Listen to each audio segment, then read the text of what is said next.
the balcony on this beautiful Sunday afternoon on a holiday weekend. I hope you had fun on your 4th of July, America's 250th anniversary.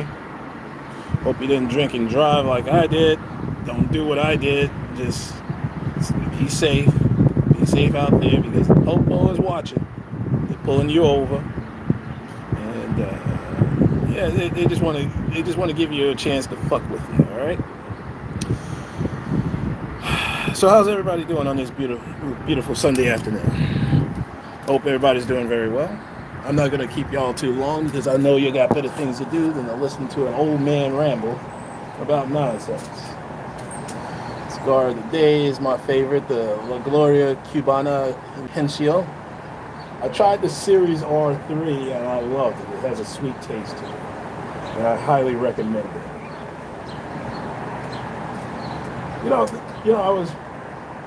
I was perusing through my Facebook page. Got an alert in one of my groups that there is a page, a Facebook page called White and Proud, which all the brothers and sisters hijacked it, and it's the funniest damn thing that I ever saw, man. I even joined the group. I joined in on the fun and hijinks. So I'm gonna put the link in the description, and I want you to join in on the fun and hijinks for what goes on in that page. But be respectful, though. I mean, it's totally amazing that now we're in the 21st century. You know, Caucasian people are threatened by black folks. I mean, they want to have that safe space so they can always talk about black folks all the time. I mean, they can't do it at the dinner table because now with social media, because as soon as Uncle Junior starts running their mouth about the N, the YNs, the niggers, the Mulignans, and the Swastas, they have everything they say about black folks at the dinner table. But what's so crazy is that they don't live with black folks. They live in their enclave. When you get out of the major cities and you go further out west, there's nothing but white folks out there. You don't see a speck of black men or women out there. All right, not even a speck. If you go in the city, if you go into states like North Dakota, South Dakota, well, in the North Dakota, you'll see a lot of brothers up there because they got those oil rigging jobs out there that pay six figures. Because I have a client that's out there right now, that's working out there in the oil fields out there in North Dakota. But other than that, we're just only going out there to work. We don't particularly want to live with y'all, to be perfectly honest. These are the ones that live in white enclaves, all right? Talking about black on black crime. Okay. Now, since the delineation movement, I'm like, a lot of the black Americans, we don't associate with scamming Africans and these Jamaicans because they were brought here to toe the line, to replace black Americans, because we will whoop your ass. All right. Shout out to the Montgomery Riverboat crew out there. And it's been a year since that happened. I never got a chance to talk about it, but I'm going to talk a little bit about that today. The 1 year anniversary where, the ancestors in the water in Montgomery, they said, hey man, you're going to be under attack real soon by some drunk white folks. And that's what they were. They were just drunk white folks fucking with this man on his job. And as soon as I saw that hat fly up in the air, I knew it was going to be on and popping. I knew that brother was, I believe he could have handled all four of those motherfuckers. But, the ancestors said, hey man, hey brother, you're going to need some help now. We got you. We got you. And that's what happened.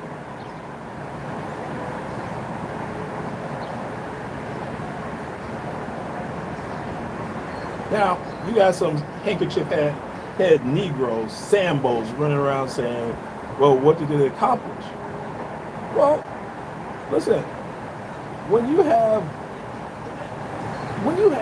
particularly white folks, but anybody, if black folks are in trouble, you should step in to help each other, and especially when four drunk white trash meth heads jump on a brother, and we're just going to stand around and watch it happen? No, that's not going to happen. That's not going to happen, Drea. That's not going to happen. That's why I love my FBA people. Fuck all the Africans, fuck all the Jamaicans, fuck all the Caribbeans, fuck all of them, because they don't have that sense. They don't have that sense of unity like the FBAs. We're a unique group of people. That's something that we should have embraced a long time ago. Even when I was growing up, it was taught to us, but we never really embraced it. Like, for instance, July 4th, I was taught to reject it, and I programmed myself to reject it because we weren't independent. Yeah, and I did it. And we didn't have freedom until afterwards, and even then we still didn't have freedom, and even now we don't really have too much freedom as black Americans. Everything is restricted. Every time we open up a business, there's always some sort of restrictions to get us to close down. You know, I've watched a video about several companies that folded because of regulatory issues. I'm not going to say white regulatory because we know who's on top. And think about it. And the one company that stands out is the Park Sausage Company. You know, that was primarily black owned. I read about it for years, and I was wondering, why did it close down? Well, its headquarters was in Baltimore. And you know where Camden Yards, the baseball park, is located now? They targeted that. That's where the warehouse was. That's where the factory was located, right where Camden Yards is, and the M&T Stadium right next to it, where the Ravens are playing. It was targeted for, it was targeted back in the 80s.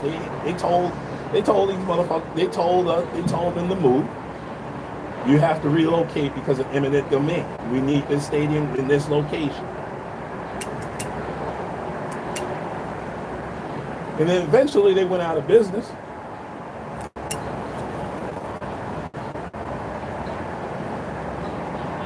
Eventually, afterwards, they couldn't recover. They didn't recover. And they shut down, and they went into bankruptcy, and they were bought out of bankruptcy. It's real interesting how progress among black folks gets stifled because of regulatory. They don't have the same regulatory effect on white-owned businesses or the Chinese businesses, but as soon as you start doing better than white folks, that's when the hammer goes down.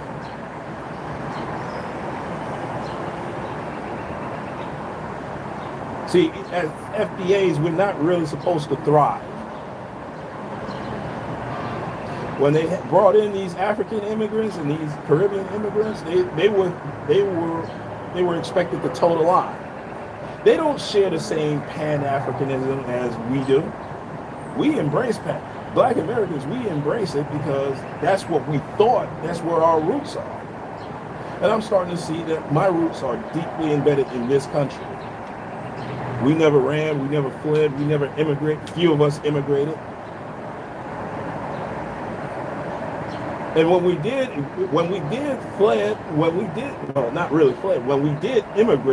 emigrate out of this country, we thrived.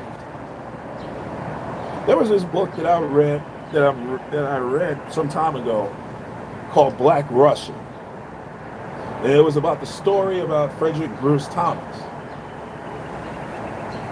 who their family, mother and father, owned, I believe, 100 acres of cotton fields, of fields of cotton, 100 acres of cotton, because they used to grow cotton down in northern Mississippi. And they owned that land. They actually owned the land and was thriving until the white owners threatened them to sell the business for pennies on the dollar, where they had to move up to Memphis, Tennessee, purchased a house, owned a boarding house, and took in boarders and rented out rooms. Now his father was killed by some crazy ass nigga who was whooping on his wife's ass in one of his apartments, one of his units. So he told him to get the fuck out. He came back with a hammer, came up to his house, came up to his room, and beat him right up over the head, right next to his wife. And the police didn't do anything about it. So he moved out of Memphis, went up to New York City. The son, Frederick Bruce Thomas, he moved out of Tennessee, moved up to New York, became a waiter for high-end restaurants until he made some connections to go out to Europe.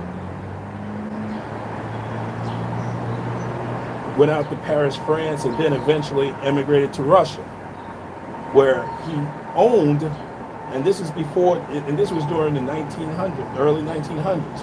He owned a jazz club out in Russia. Did you know that? I didn't know it. You don't believe me? Hold on. Let me go ahead and get the book for you. Hold on for a second. Hold on for a second.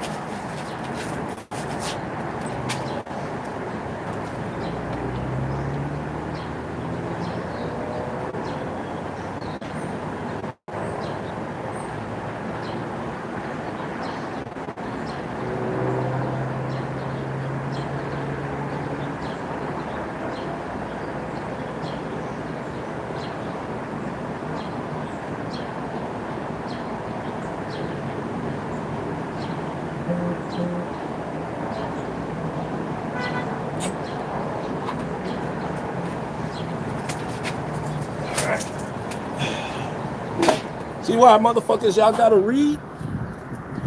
This is the book I'm talking about. The Black Russian. I don't know if you can see it. There you go. By Vladimir Alexandrov. Go ahead and get that book. My man made a lot of money out there in Russia until the 1917, where that's when the Bolshevik Revolution popped off, and he had to give up his business because of communism up in Russia. So he went out to Turkey to start a whole new business. Was thriving, but economic downturn put him in debt. And he lived the rest of his life in the debtor's prison and went to prison because he couldn't pay his bills.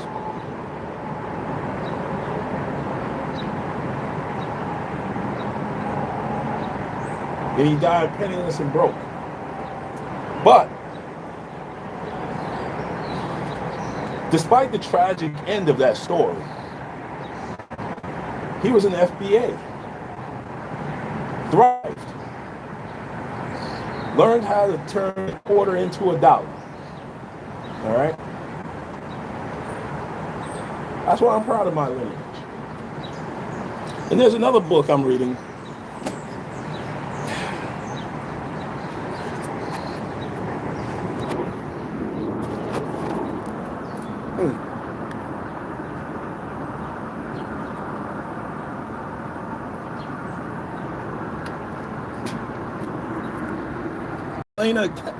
Kanga. Woman was born, had family that was born, I think she was born in Yazoo City.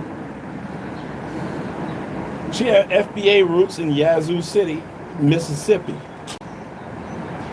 She looks like an FBA, but she speaks fluent Russian because she grew up in Russia, in Moscow. And she became a reporter, one of the first black reporters out in Russia, anchor woman in Russia. And I subscribed to her channel. I'm still trying to learn Russian so I can understand what the fuck she's saying, but hey, FBA. That's the spirit of FBA, people. Her paternal great-grandfather was from Yazoo City, Mississippi. Interesting read, but y'all motherfuckers, y'all don't want to read y'all don't want to read books anymore. I still read. I'm an old man. I still read. Love it. But I love learning about FBA history and how we overcame racism, white supremacy, and thrived. Okay? The Tulsa Massacre was not one of the Tulsa Massacre wasn't one, it was a setback, but we still thrived through it.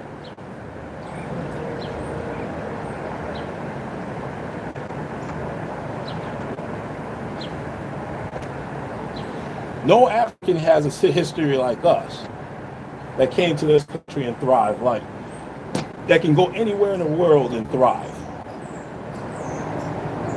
Okay? And be respected. You go over there to these countries, you got these Africans up there pulling scams on people. We don't have to do that shit.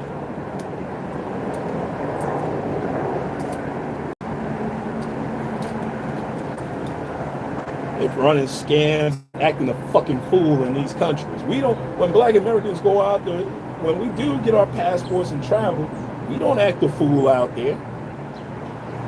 We go over there with respect.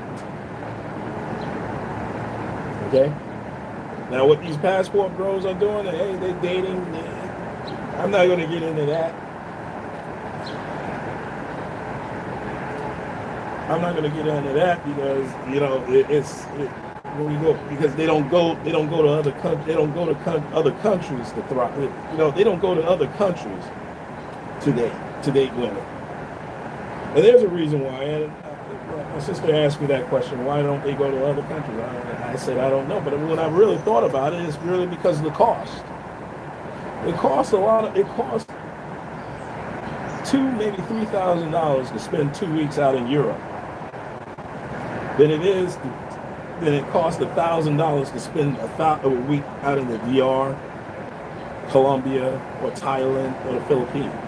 It's a lot cheaper and cost effective.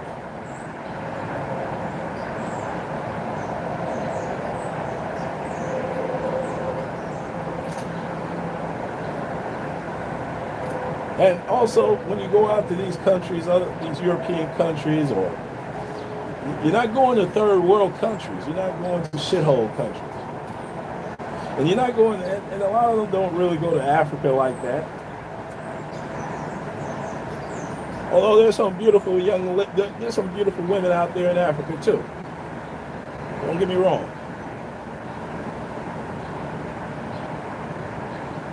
But those jokers out there, they just going out there just to travel, just to, to fuck with the local women. Me, on the other hand, I'm just there for the experience, just to go out, just to get out of the country for a little bit, to see a different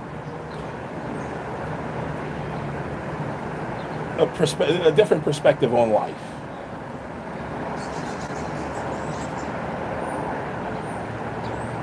But like I said, getting back to that, and I'm gonna put the link in the description box. Y'all should check it out, have some fun. But like I said, there's nothing wrong with having white pride. I'm gonna be honest with you. I don't really give a fuck whether you're proud of your race, proud of being white or not. I don't really give a fuck. You really shouldn't be ashamed. That's who you are. I'm black. That's who I am. I'm an FBA. That's who I am. I thrive despite of my people, my ancestors thrived despite of their race. Thrived and survived despite of their race. And keep in mind, we didn't have any government assistance. We didn't have government money. We didn't have all that when we thrived. When we had our own community. When there was segregation, when we had our own community. It wasn't a shithole. Okay? But I surmise that white folks who are really, and come to think of it, when you have white folks who are hardcore racist, there's usually something wrong with them. And I mean, it's usually a sexual thing.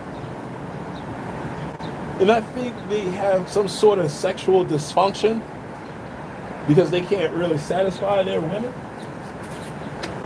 And their women are looking at us crazy. You know?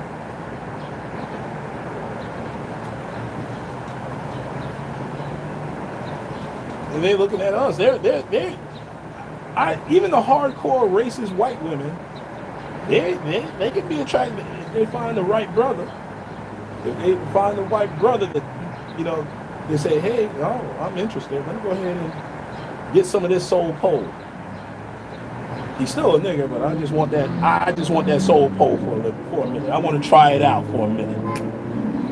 All right? I know because there was a few racist white women, checking for me. Who said something crazy to me, but yet they're still attracted to me. They let me know that they let it be known. They didn't have to say it. I can just look at them. If you're really that racist, you wouldn't be let me touch your hand or touch your arm. All right? You wouldn't be hugging up on me.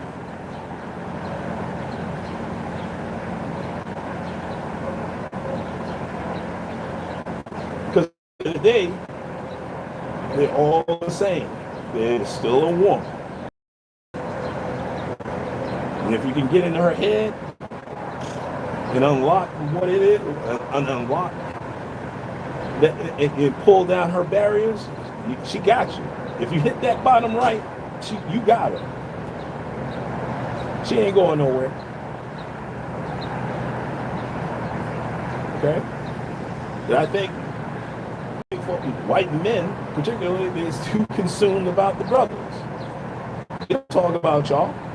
But y'all created a Facebook page, not to talk about white accomplishments, but to make fun of black folks and criticize the black community, or criticize white women that date black men, calling them mud sharks. I know.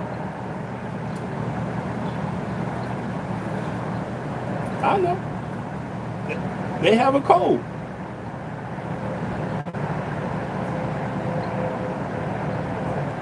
And when they put that Facebook page and brothers and sisters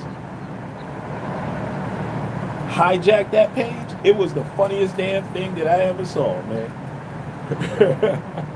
I'm gonna put the link in like I said before, third time in a row I'm gonna say this. I'm gonna put the link in the description box. Have fun. That's all I'm gonna say. Oh man. Let me see how much time I left, because I gotta get the fuck out of here. Alright, listen, I gotta get out of here. This is gonna be a short balcony chronicles. I just wanted to get that out. I hope y'all enjoy your 4th of July weekend. Don't drink and drive. But if you are drinking, don't drive. Taking an Uber, a $30 Uber ride is worth more and thousands and thousands of dollars in court fines, court costs, attorney fees, having to fight the charges, then having to go on probation, and eventually losing your job and losing your reputation and losing your license if you have one, if you're a professional. So don't do it. It's not worth it.